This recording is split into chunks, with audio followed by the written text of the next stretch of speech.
Is that you when you go for a run?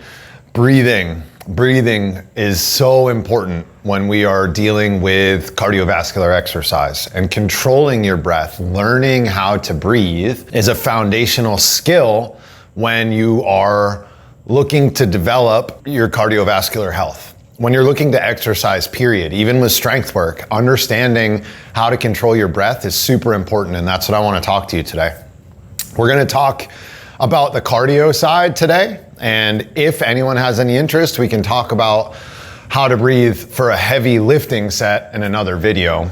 If you've ever heard the expression, breathe through your nose, or breathe in your nose and out your mouth, I want you to throw it away right now. It is not true, period. I guess depending on where you are in your heart rate, it could be true, but it's not a hard and fast rule, and it doesn't apply across the board. And some people have smaller nasal passages, like me. When I inhale, we see my nostril sucks in. I won't tell you why. And the biggest thing that we need to do is breathe in balance with our exercise output. And the easiest way to correlate those is using what are called heart rate zones. So there are 5 different zones of your heart rate. And to find your max heart rate, an easy way, the true way is to go into a lab, but an easy way is just 220 minus your age.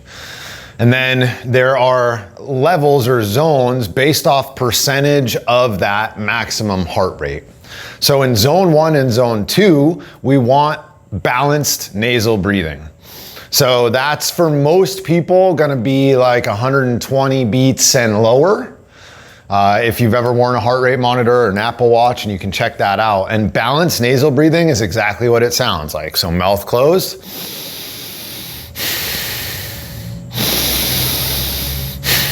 Even breaths in and out.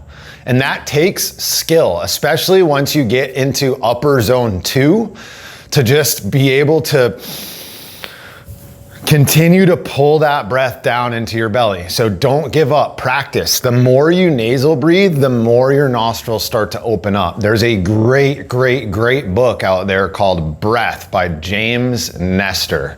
I cannot recommend it enough if you want to explore a bunch of different ways that nose breathing is important and what it takes to develop it and work on it.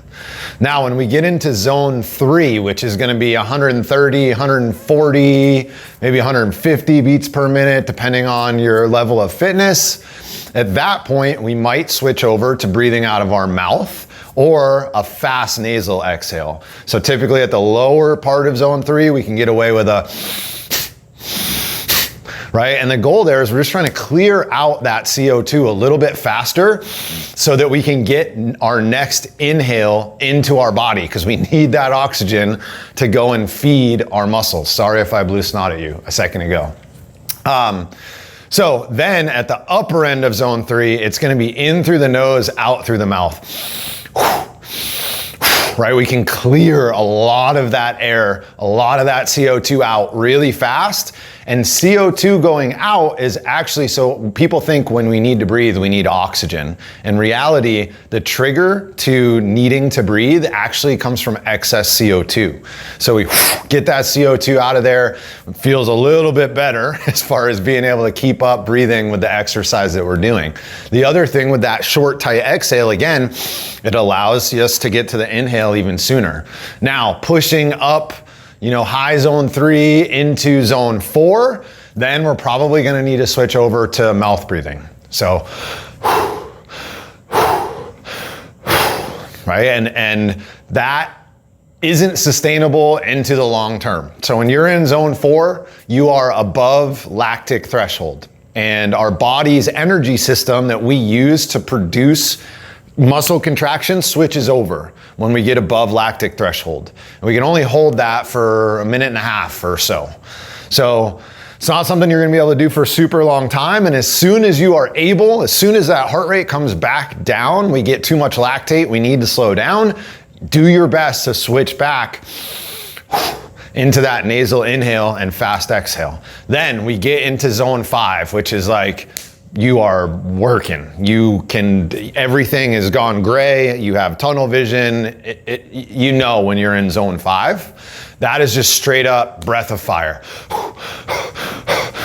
right? Panting, literally. And it is almost involuntary most of the time. And you are just trying to get in air and out CO2 as fast as humanly possible.